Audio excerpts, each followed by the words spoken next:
मिंबर नूर पर जलवाबार सादात मशाइख उलमाए ज़बील एहतराम हाज़रीन अहले सुन्नत व जमात, अस्सलामु अलैकुम व रहमतुल्लाहि व बरकातुहू। अल्हम्दुलिल्लाह अल्हम्दुलिल्लाहिल हन्नानिल मन्नान अल्लज़ी खलक़ल इंसान व अल्लमहुल बयान वस्सलातु वस्सलामु अला रसूलिही सय्यिदिल इंसी वल जान व अला आलिही व अस्हाबिही ज़विल खैरि वल इहसान, अम्मा बअद। फ़अऊज़ु बिल्लाहि मिनश शैतानिर रजीम, बिस्मिल्लाहिर रहमानिर रहीम। अन्नबिय्यु औला बिल मुअमिनीन मिन अनफुसिहिम, सदक़ल्लाहु मौलानाल अज़ीम। बारगाह रिसालत मुआब सल्लल्लाहु तआला अलैहि वसल्लम की दुरूद पाक का हदिया पेश कर लिया। अल्लाहुम्मा सल्लि अला सय्यिदिना मुहम्मदिन मअदनिल जूदि वल करम व आलिहि व अस्हाबिहिल किराम व इब्निहिल करीम व बारिक व सल्लिम सलातन दाइमतन सरमदन अबदा। फिर के गली गली तबाह ठोकरें सबकी खाई क्यों, दिल को जो अक्ल दे खुदा तेरी गली से जाए क्यों। अब तो न रोक ऐ गनी आदत सग बिगड़ गई, मेरे करीम पहले ही लुक़मे तर खिलाए क्यों। जान है इश्क़ मुस्तफ़ा रोज फजू करे खुदा, जिसको वो दर्द का मजा नाज़े दवा उठाए क्यों। अल्लाह तबारक व तआला आपकी ये मोहब्बत व अकीदत को सलामत रखे। मैं बहुत देर से देख रहा हूं हर कोई किसी को बिठा रहा है, और मैं ये भी महसूस कर रहा हूं बैठे तो बेचारा कोई बैठे कहां। जो जिस हालत में खड़ा है, जैसे है उसी अंदाज में खड़ा रहे। हजरत मौलाना इलियास काजी साहब मुझसे कह रहे थे आज यहाँ ऐसा लग रहा है कि जैसे शबे कदर है। मैं उनसे ये कहता हूँ हुजूर पाक सल्लल्लाहु अलैहि वसल्लम के नामूस की जहां बात हो, हजारों शबे कदर से भी अभी शबे कदर मिली है मेरे मुस्तफा की बरकत से।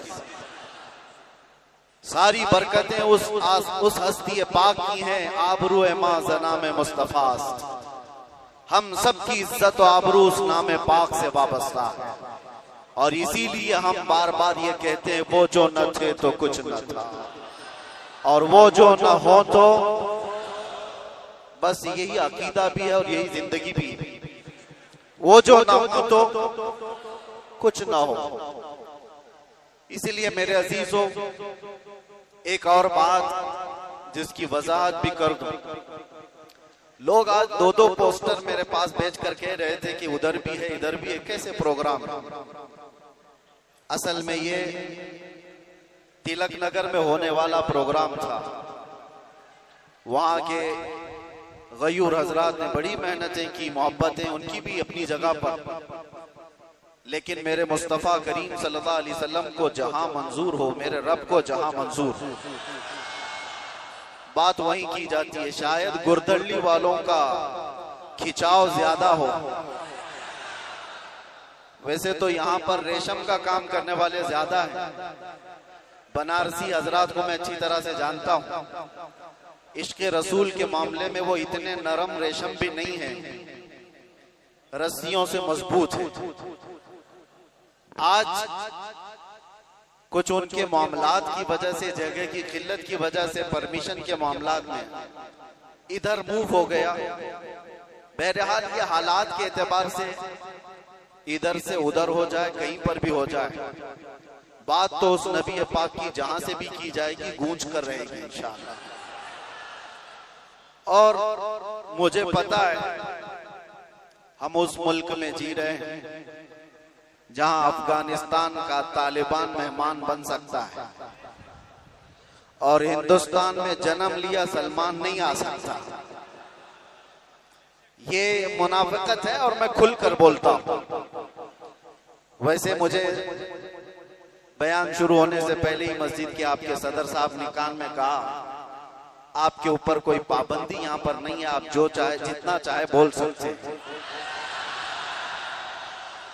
लेकिन मैं सदर साहब से कहता हूं, पाबंदी लगा भी देते तो हम धज्जियां उड़ा के भी जाते हैं, इसलिए कि पाबंदी हुजूर पाक सल्लल्लाहु अलैहि वसल्लम का नाम लेने के लिए कोई माँ ने आज तक जन्म नहीं लिया, किसी माँ ने आज तक ऐसा बेटा जन्म नहीं दिया जो हुजूर पाक सल्लल्लाहु ताला अलैहि वसल्लम के नाम पाक को इस रूए जमीन से खत्म करके दिखा सके। हमारा जुर्म क्या है, हमारा कसूर क्या है, हम बोलते क्या है? हम बात सिर्फ मेरे मुस्तफा करीम सल्लल्लाहु अलैहि वसल्लम की करते हैं, और अगर ये हुजूर पाक सल्लल्लाहु अलैहि वसल्लम के नाम और उनके नामूस की बात करना जुर्म है तो हर बार करेंगे, हर बार करेंगे, 100 बार करेंगे, और वक्त आए तो सरेदार करेंगे। इसमें कोई खौफ की बात तो है नहीं, इसमें कोई डर की बात तो है नहीं। जब हमने ये कह दिया है या रसूल अल्लाह, ये दिल भी तुम्हारा, ये जान भी तुम्हारी, हम आए यहाँ तुम्हारे लिए और उठे भी वहां, जब सब उनके लिए है तो फिर डर किस बात का?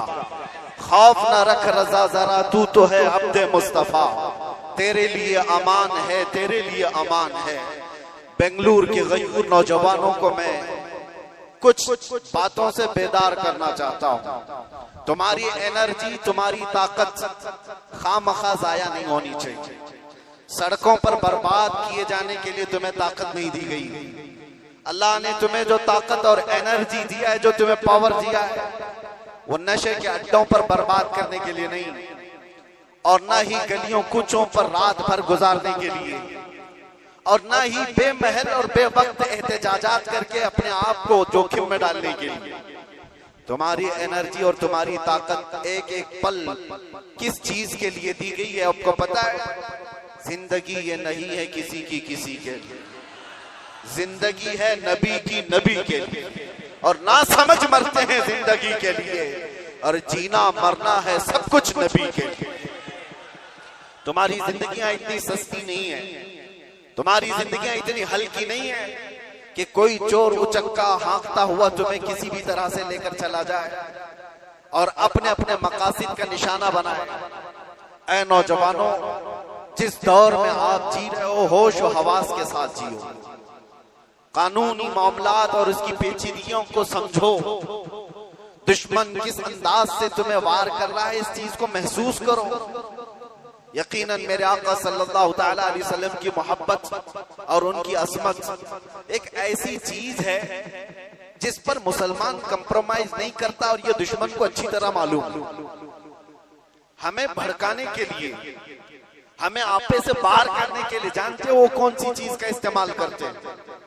सिर्फ और सिर्फ मेरे नबी का नाम इस्तेमाल करते हैं।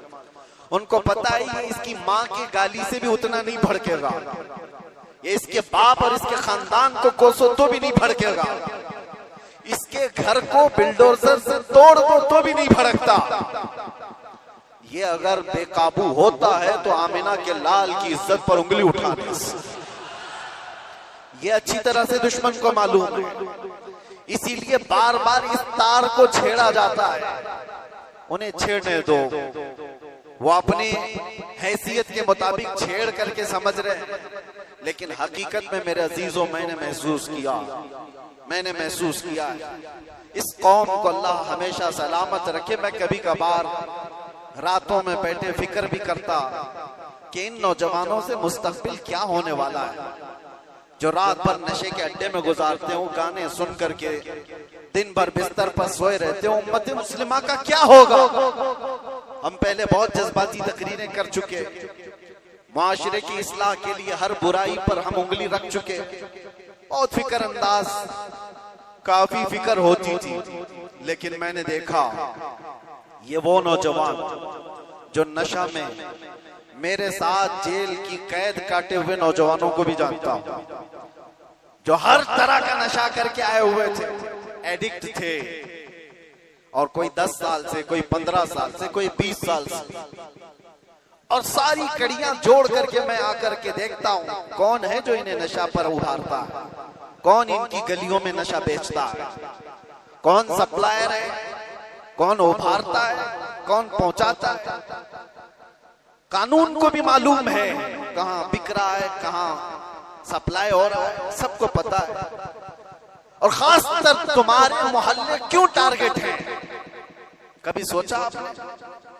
ये सिर्फ बेंगलुरु की बात नहीं, जाओ मुंबई जाओ, कलकत्ता जाओ, दिल्ली जाओ, किसी भी, हैदराबाद, हर इलाके में मुसलमान क्राउडेड जो इलाके हैं, हमारी ज्यादा आबादी जहां पर, उन इलाकों को इन तमाम बुराइयों से घेर लिया गया है, नशा से। क्यों तुम टारगेट हो?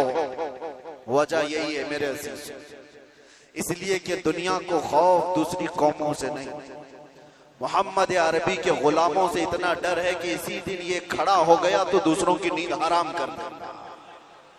पता है इसको इन तमाम खुराफात में मुलविस करके, नशा का आदी बना करके इसको सुला दो।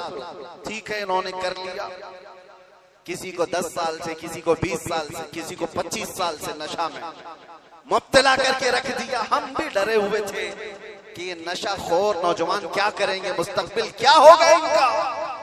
लेकिन मेरे अजीजों, मैंने अभी माजी करीब में, साल 2 साल में ये भी महसूस किया, नशा छोड़ना आसान भी नहीं है।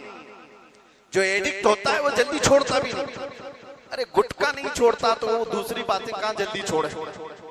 लेकिन मैंने इलाज भी देखा, ये वो नौजवान 10 साल, 12 साल, 15 साल से नशा में एडिक्ट हैं। पूरी दुनिया ने इनको टारगेट कर कर करके नशा खिलाया और इनको 36 घंटे, 48 घंटे सोने वाले नौजवान बनाया। मैंने देखा है 36 घंटे सोने वाले, और डर था हमें कि इनसे होगा क्या मुस्तकबिल। लेकिन मेरे अजीजों, हमारा ये अंदेशा, हमारा ये डर गलत निकला। दुनिया ने सब कुछ एड़ी चोटी का जोर लगा दिया इस नशा में मुब्तला कर कर कर करके कि इनको मफलूज कर दे, इनको पैरालाइज कर दे। लेकिन मैंने देखा, एक बार पुकारा आई लव मोहम्मद, उसके बाद फिर देखा वो नौजवान जो 20 साल से नशा में है, नाम मोहम्मद का नशा चढ़ गया है। मैंने पूछा वो पुराना नशा कहां चला गया? पुराना नशा जिसमें 36 घंटे सोता था, वो नशा कहां चला गया? मैंने उन नौजवानों को देखा, वो झूमते हुए कहते हैं वो नशा अलग है, ये उस मुस्तफा के नाम की मोहब्बत का नशा अलग है। मैं ये चाहता हूं मेरे अजीजों, आओ उस नाम पाक के नशे में, इससे बढ़कर के बेहतर खुमार कोई है नहीं। इसीलिए जो उस मोहब्बत के नशे को पी लिया, तब फिर वो गुनगुना करके यूं कहा था, कुछ ऐसा कर दे मेरे किरदिगार आंखों में, हमेशा नक्श रहे रूये यार आंखों में। उन्हें न देखा तो किस काम की है ये आंखें, कि देखने की है सारी बहार आंखों में। आपको मैं उसी चीज की दावत देने के लिए आया हूं। नौजवानों, ये धड़कता दिल किसी लैला को देने के लिए नहीं है, एक ही दिल है। उस लैला को क्या दें जो हर 4 दिन के बाद मजनू बदल देती हो? उस लैला को क्या दें जो पैसे देख करके बदल जाती हो, मनसब देख करके घर बदल लेती हो? हम उस दरबार में अपने आप को डाल दें जहां के मुतालिक ये कहा, जब तक बिके न थे तो कोई पूछता न था। या रसूल अल्लाह, तुमने खरीद कर, सिर्फ अनमोल नहीं, बात यहीं तक नहीं है, जिसको रसूलुल्लाह ने खरीदा वो अबू बकर था तो सिद्दीक बनाया है, उमर था तो फारूक बनाया है, उस्मान था तो जुन्नूरैन बनाया, अली था तो हैदर कर्रार बनाया, बिलाल था तो फखरे आसमान बनाया है, अब्दुल्ला इब्न मसऊद को फखरे फिखा बनाया है। जो आया जिस अंदाज से आया, मेरे मुस्तफा ने उतना नवाजा है। आज के दौर में हम देख रहे हैं, मुझे दुनिया क्यों पूछती है, मुझे दुनिया क्यों देखना चाहती है। यहाँ का मजमा भी मैं जानता हूँ, ये सुनने कम देखने ज्यादा आया हुआ है। सुनने के लिए तो यूट्यूब से सुन ही रहे, सारी तकरीरें पहुंच भी रहे, और ऑनलाइन अभी भी चल रहा होगा, घर बैठ के देख सकते हैं। लेकिन ये उमड़ता हुआ मजमा जो देखने के लिए आया है, वो इसलिए कि मेरे अजीजों दुनिया को ये बता दें, दुनिया सेलिब्रिटीज को देखने के लिए कतार लगाती होगी, ये उम्मत ऐसी है मुस्तफा के कैदी को देखने के लिए उमड़ आती है।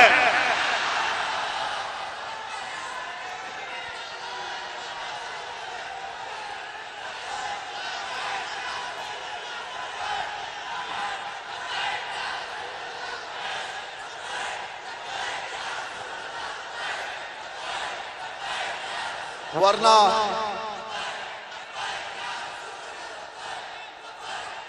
तवज्जो मेरे अजीजों, इस भरी दुनिया में हम जानते हैं जेल से छूटा हुआ आदमी मुंह छुपाकर घूमता है। लोग क्या बोलेंगे, जेल से आया है ना, हम जाने में मुंह छुपाए थे ना आने में मुंह छुपाए। अरे वो छुपा करके वो जाए जो चोरी करके गया हो, जो डकैती करके गया हो, रेप केस में अंदर गया हो, माल खा करके अंदर गया हो, वो क्यों मुंह छुपाए जो लब्बैक या रसूलुल्लाह कह कर गया हो। आपके लिए भी मैं कह रहा हूं, मुंह छुपाने की नहीं, ये मुंह उठाने का वक्त है, उठाने का वक्त है। इसलिए कि मेरे अजीजों, उस नामे पाक के बाद अगर कोई मुसीबत आती है तो ये हुकूमतें या ताकतों के जरिए से वो तो जरिया बनते हैं। असल बात ये है कि हमें अल्लाह तबारक व तआला उस अजीम इम्तिहान से गुजारना चाहता है जो बिलाल हबशी को दिया गया है, जो खब्बाब बिन अल-अरत को दिया गया है, जो खुबैब बिन अदी को दिया गया है, जो ज़ैद बिन दसना को दिया गया है। मैं तारीख पढ़ता हूँ, हमेशा एक बात याद आती है, मेरे साथ भी सेम मामला हुआ था। हालांकि कंपैरिजन कुछ नहीं, बिला तशबीह बिला तमसील। इमाम अहमद बिन हंबल 5 लाख हदीसों के हाफिज हैं। आपको एक फतवे की वजह से 3 बार कोड़े मारे गए, 3 बार। और कोड़े किसको कहते हैं? ये जो कमर का बेल्ट है इसको नहीं, वो चमड़े का पट्टा होता था, एक बार मारते थे तो चमड़ी लगकर आ जाती थी। ऐसे कभी 80 कोड़े, कभी 100 कोड़े। इमाम अहमद बिन हंबल को जब ले जाया जा रहा था, ये तीसरी मर्तबा था, वक्त का खलीफा जब जल्लाद को हुक्म दिया कि इस बार फिर इनको कोड़े मारो, इनको फतवा वापस लेने के लिए कहो। एक शख्स ने कान में आकर के कहा, वो भी बड़े आलिम थे उस वक्त, कहा कि आप मुझसे कान में कह दें से मैं सारा मामला सही कर लूंगा, निपटा लूंगा। आपने कहा मेरे मुस्तफा की इज्जत और उनकी शरीयत कानों में नहीं बोली जाती, कानों में नहीं। इसलिए हम भी भरे मजमा में कहते हैं। आप जा रहे थे तो एक मशहूर चोर था, बगदाद था, उसने पुकार करके क्या कहा, अहमद बिन हंबल सुनो, मैं चोरी में 1500 कोड़े खा चुका हूं, चोरी कर कर करके बार बार पकड़ा जाता हूं, कोड़े खाता हूं, लेकिन फिर भी मैंने चोरी नहीं छोड़ी, चोरी अभी तक मुझसे छूटी नहीं है। ऐ अहमद बिन हंबल, मैं चोरी छोड़ भी दिया अगर तो ज्यादा से ज्यादा मेरे बच्चों के पेट पे फर्क आ सकता है। आप ये कोड़ों के डर से हक बात बोलना न छोड़ें, इसलिए कि अगर आप समझौता कर लिए तो पूरी उम्मत बर्बाद हो जाए। इमाम अहमद बिन हंबल कहते हैं, अच्छों से बढ़ करके उस चोर ने दर्स दिया था, उस चोर ने सबक सिखा दिया था कि लोग सजाओं के डर से जब चोरी नहीं छोड़ते तो हम सजाओं के डर से मेरे मुस्तफा का नाम लेना क्यों छोड़ दो, हुजूर की इज्जत पर बात करना क्यों छोड़ दो। और अब तो हमें पता है हमारी जिंदगी बची क्या है, हमारी जिंदगी की असर हो गई। जिसकी उम्र 40 साल के करीब होती है वो कहा जाता है असर का वक्त हो गया उसकी जिंदगी। असर से मगरिब में कितना टाइम रहता है, सूरज डूबने को बहुत थोड़ा सा वक्त रहता है।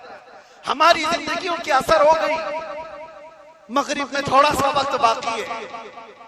जो जीना था रब तबारक व तआला ने खुशियां अता की, बचपना भी खुशहाल, हमारी जवानी भी खुशहाल, हमने जो पढ़ना था पढ़ लिया, शादी बच्चे सब हो गए, तिजारत भी हो गई, माल भी, घर भी, सारी चीजें अल्लाह ने जो जीने की दुनिया में सराय सब अता कर। अब इस वक्त जब असर से मगरिब का वक्त हो चुका हो, आदमी अगर अल्लाह के जिक्र से मुंह फेर ले और इधर सूरज डूब जाए तो फिर उसकी जिंदगी इससे ज्यादा नहुसत में नहीं आ सकती। उससे बदकिस्मत कौन है जिसकी फजर अच्छी हुई, ज़ोहर अच्छी हुई, असर तक अच्छे पहुंचा और असर के बाद बिगड़ गया, तो उससे बढ़ करके बदनसीब कौन है। इसलिए मेरे अजीजों, अब तो हम कंप्रोमाइज नहीं करने वाले, अब तो हम समझौता नहीं करने वाले। अब जो होना है, जिसको हमारे मुहावरों में कहा जाता है, जब सर ओखली में रख दिया तो मुसल से क्या डर। आदमी को पता है। बहरहाल आपसे मेरा एक मैसेज है, आपसे मेरा एक पैगाम, ये और फितनों का दौर आता जाएगा और फितनों का दौर बढ़ता जाएगा। मेरे नबी पाक सल्लल्लाहु अलैहि वसल्लम ने फरमाया, मैं देख रहा हूं फितने मेरी उम्मत पर इस अंदाज से आ रहे हैं जैसे बारिश के कतरे, बारिश के कतरे जिस तरह आ रहे हैं, इस तरह से फितने आएंगे। तस्बीह का दाना यानी तस्बीह, उसकी गांठ अगर टूट जाए तो दाने किस तरह से बिखर जाते हैं। हुजूर पाक फरमाते हैं, उम्मत में फितने इसी तरह से होंगे।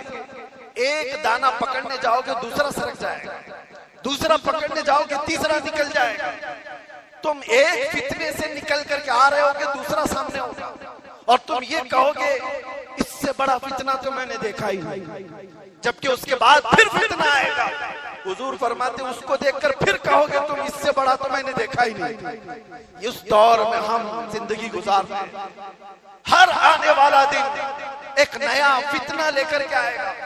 इसी जमाने के मुतालिक मेरे मुस्तफा सल्लल्लाहु अलैहि वसल्लम ने फरमाया, तुम्हारा ईमान पर कायम रहना इतना मुश्किल हो जाएगा जितना हथेली में अंगारा लेकर खड़ा होना मुश्किल हो जाएगा। आग का अंगारा लेकर आदमी हथेली में खड़ा हो सकता है, इतना ही मुश्किल हो जाएगा। मैं देख रहा हूं उस दौर को, लोग हवाओं में ईमान बेच देते। आज जिसकी हवा देखा उसकी बोली बोलना शुरू कर दिया। इधर आंधी चल रही है, उसके पीछे भाग गए। इसीलिए हुजूर पाक सल्लल्लाहु अलैहि वसल्लम ने यह भी फरमाया था कि ताकत की बोलबाला ऐसा होगा कि लोग उसी को सब कुछ समझ रहे होंगे। आज वही है ताकत, हुकूमत, सत्ता जिसके पास है, लोग ये समझते हैं उनके साथ ही रहने में भलाई है, उनके साथ ही रहने में भलाई है कि कुछ उनका छूटा हुआ झूठा खाने को मिल जाएगा। मेरे अजीजों, ये ईमान की अलामत नहीं। हुजूर ने ये भी फरमाया, दज्जाल जिस वक्त जमाने में आएगा, दज्जाल उस वक्त का हाल ये होगा, हजारों की तादाद में लोग ईमान छोड़कर उसकी फौज में शामिल हो जाएंगे। और हुजूर ने फरमाया, दुनिया शुरू होने से लेकर कयामत तक उससे बड़ा कोई फितना नहीं। वो दौर भी आने वाला है। उस दौर की अलामत में क्या बताया मेरे आका ने? इरशाद फरमाया, सच को झूठ बना दिया गया होगा और झूठ को सच बना करके पेश किया जा रहा होगा। क्या आज ये पूरा निजाम कायम नहीं है? ये सारा मीडिया ये दज्जाली निजाम पर चल रहा है। ये सब दज्जाल के चेले जितने भी बैठ करके भोगते हैं, जो सच्ची बात होगी उसको ऐसा तोड़ मरोड़ करके बयान करो कि वो झूठी लगने लगे, और झूठ को इतना सजाओ, इतना बोलो कि सच लगने लग जाए। आज उस दौर में तुम जी रहे हो। कितने बड़े बड़े चैलेंजेस हैं तुम्हारे पास, कितने बड़े बड़े चैलेंजेस हैं। ईमान पर कायम रहना मुश्किल हो जाएगा। इन हालात में अब आला हजरत क्या फरमाते हैं? इरशाद फरमाते हैं, जब ऐसे हालात होंगे, उसको कहा गया है सोना बन है, सोना जहर है, सोना पास है, सोना बन है, सोना जहर है, उठ प्यारे। 3 बार फरमाया आला, सोना पास है तेरे। सोना क्या है? गोल्ड तेरे पास है। सोना बन है, बन कहते हैं जंगल को। सोना जंगल सुना होगा नाम, वीरान है, बिल्कुल आवाज ही नहीं है, सोना जंगल है। सोना पास है, सोना बन है, और ऐसे वक्त में सोना जहर है। समझ में आई बात? 3 बार सोने का लफ्ज इस्तेमाल किया और तीनों में अलग अलग माने। सोना पास है, सोना बन है और सोना जहर है। उठ प्यारे, तू कहता है मीठी नींद है तेरी मथी निराली, शहद दिखाए जहर पिलाए, कातिल डाइन शोहर खुश, इस मुर्दार पे क्या ललचाए दुनिया देखी भाली। आज उसी दौर में हम जी रहे हैं, शहद दिखाए जहर पिलाए। तुम्हें जितना सजा सवार करके दिखाया जाता है ये असल दुनिया नहीं है नौजवान। मैंने ये सारी तमहीद इसलिए बांधी कि तुमको हाँक रही है दुनिया किस तरफ। तुम टेलीविजन पर थिरकने वाली तस्वीरों को देखकर फिदाई बन गए। तुम सोचने लग गए कि ये बड़ा स्टार आदमी है, ये हीरो है, ये एक्टर है, ये कोई एक्ट्रेस है, इसके पहने हुए कपड़े, इसका बनाया हुआ हेयर स्टाइल, इसके चलने के अंदाज, इसके खाने के अंदाज, इसने अगर किसी चीज की एडवर्टाइज की तो उसको लेकर पड़े जाना। ये दुनिया की दिखाई हुई परदेसी नींद पर जिसके पीछे तुम पागल हुए जा रहे हो, ये वही दुनिया है जो शहद दिखा रही है और जहर पिला रही है। असल में मामला ये है मेरे अजीजों, तुम्हें इस वक्त जगाना हमारी बहुत बड़ी जिम्मेदारी है, बहुत बड़ी जिम्मेदारी है। तुम इस जादू को समझो, इस जादू को समझो जो दुनिया तुम्हें खींच रही है। क्या बनाना चाहती है? मैं साफ लफ्जों में अगर कहूं तो तुम्हें क्या बनाना चाहती है? एक नौजवान को देखा, कानों में बालियां, हाथ में चूड़ी और बालों में चोटी हुई। हमने देखा अच्छा खासा नौजवान बन क्या गया, ना मर्द दिखता है ना औरत दिखता है।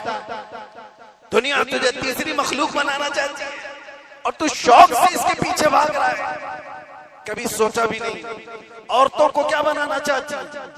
पूरे जिस्म का लिबास हटा दे, बस कपड़ों के टुकड़े ऊपर और नीचे लगा दे, और इसको ये कहते हैं कि दुनिया का सबसे बेहतरीन फैशन है।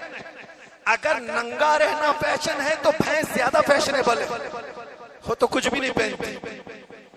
जानवर सबसे ज्यादा फैशनेबल है, नंगे रहने को फैशन कहा जाता है। सोचो मेरे अजीजों, मैं ये बातें क्यों कह रहा हूं? वो निजाम भी मैं देख करके आया जहां भाई बहन की शादी को आज जायज करार दिया गया। हुकूमतों से लोग लड़ रहे हैं कानूनी हक लेने के लिए। इटली में, नेदरलैंड में लोग ये कानून पारित करवाना चाहते हैं कि भाई बहन से शादी करने की इजाजत दी जाए। अब तो दुनिया की कितनी ऐसी हुकूमतें हैं जो होमोसेक्सुअलिटी को पूरी तरह से अलाउ करके रखी हुई है। मर्द मर्द से शादी कर सकता है, औरत औरत से निकाह कर शादी कर सकती है, माँ बेटे के साथ चाहे तो रह सकती है, बाप बेटी के साथ चाहे तो रह सकता है। इसको फ्रीडम कहा जाता है। मेरे अजीजों, जानवरों से भी ज्यादा सलील तुम्हें बनाना चाहती है ये दुनिया। इसलिए मैं कह रहा हूं, उठो अगर न हश्र न होगा फिर कभी, दौड़ो के जमाना चाल अपनी चल गया। तुम्हारे पास अब एक ही इलाज है, एक ही इलाज है, एक ही इलाज है। तुम कहां कहां से बच पाओगे इनके वार से? तुम्हारे घरों में जो टेलीविजन है, सोचते थे पहले कि टीवी चालू करेंगे तो नंगे नाच होंगे, अब वो जमाना भी गया। इस दुनिया ने तुम्हारे हाथों में पहुंचाया, तुम्हारे हाथों में नहीं बल्कि तुम्हारी उंगलियों के एक टच में जितनी गंदी फाहिशा चीजें देखना हो सब देख सकते हो। तुम्हारी आंखों की हया खत्म, तुम्हारे दिल का सुरूर खत्म, तुम्हारे रूह का नूर खत्म, सब चीजें छीन ली गई। और तुम कहां कहां बच पाओगे, कहां कहां बच पाओगे, कैसे कैसे इन वारों से बच सकते हो?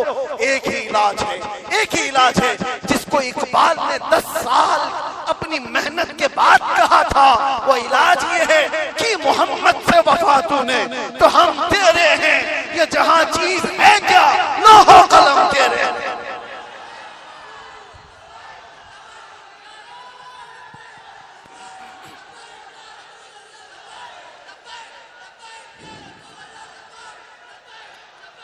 हर आफत, हर फितने से हिफाजत चाहते हो, एक साथ के पास आ जाओ।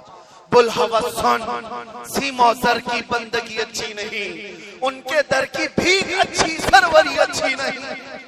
उस जमाने के जो सहाबा, मेरे अजीज